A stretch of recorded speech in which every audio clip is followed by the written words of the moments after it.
London is the biggest city in Western Europe, so trying to fit everything into one day is impossible. But luckily, most of its top sites are located near each other, which make it perfect to see everything you want to see in London on your layover. We're starting off right at Piccadilly Circus, which is an easy tube ride away from Heathrow and also from King's Cross if that's how you're coming.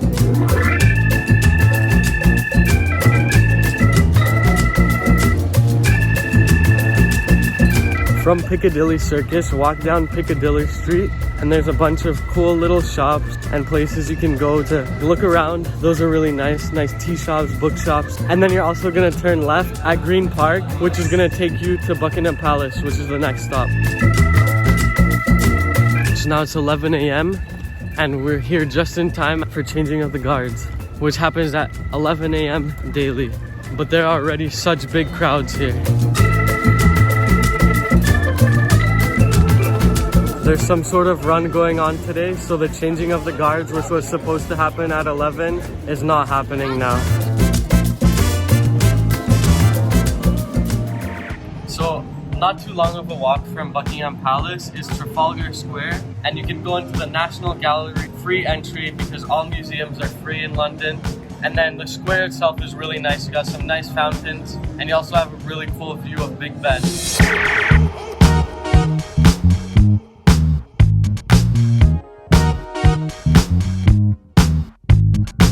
Not too long of a walk takes you to Westminster Abbey, which is where the royal family has their weddings. And then after, you just cross the Westminster Bridge and you see Big Ben.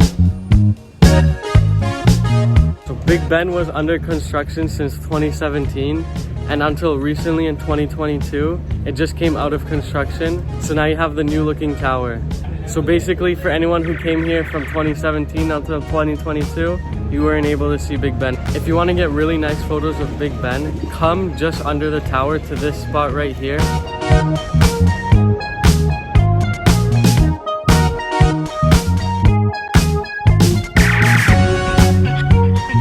So from London Eye, we went to a little market and got some bananas for 10 pence each. And now we're just waiting for the 381 bus to head to our next stop. Alright, so if you're coming to London and you're going to be using the public transit, I definitely recommend getting an Oyster Card. You can buy these at every tube station for £5. It's better than using cash because cash is double the price. And using the Oyster Card can get you on the tube, the buses, and the boats.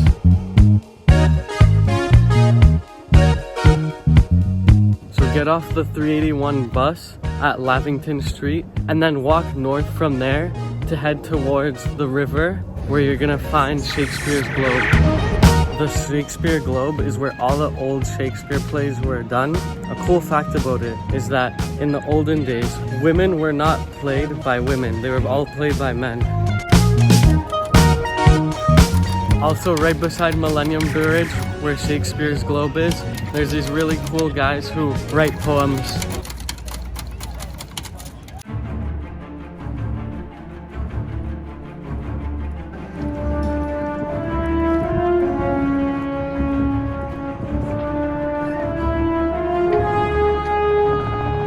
During the Great Fire of London, St. Paul's Cathedral was one of the sites that was very heavily destroyed. After that, it was rebuilt again, and the dome was built with inspiration from the one in Vatican City.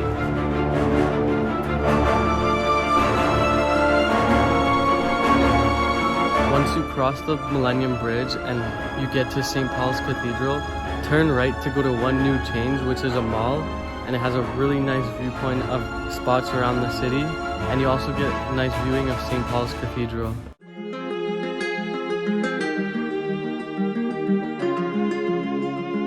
So from One New Change Mall, we walk to the monument to the Fire of London, and you can go on top of it for £5 and you get this amazing view of London. So the Great Fire began in a baker's house in Pudding Lane, and it started on September 2nd, 1666, and it took 3 days to finally extinguish it on September 5th. Now we're walking across the London Bridge to get to Borough Market. And guess what? It's not falling down.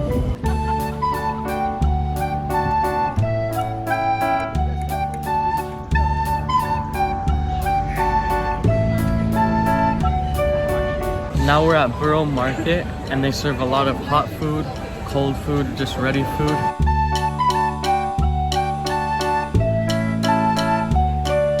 We ended up getting Pork shoulder sandwich. from the Black Pig and an apple crumble from Humble crumble.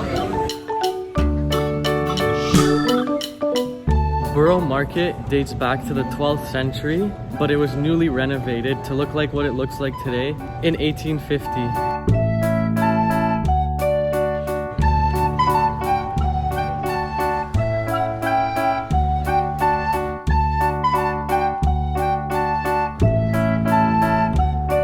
A short walk away from the Tower Bridge is a really nice area called St. Catherine's Docks. They have a bunch of cool restaurants.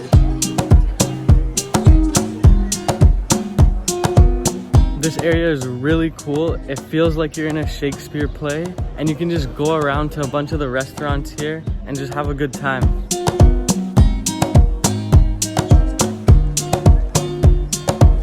Near the Tower Bridge, you can head to the Tower of London. It doesn't look like a tower now, but it was built almost 1,000 years ago, so it was definitely a tower from back then. Inside the tower, they actually have the crown jewels, so the crown that the Queen wears, which holds the largest diamond ever found.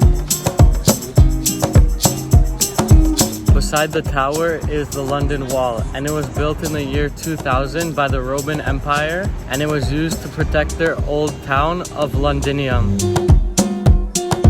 The perfect way to end your layover is to head over to Skygarden. They have free tickets and it's a rooftop garden where you have amazing views of the city. There's a restaurant up there and there's also a DJ playing music.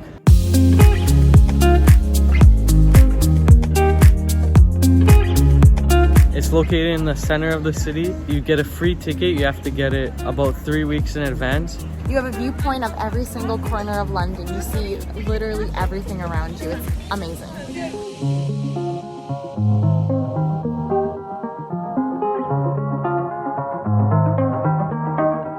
If you want to know more about London, check out my other videos here and comment the spots you think are the best in a layover. I'll see you again in the next one.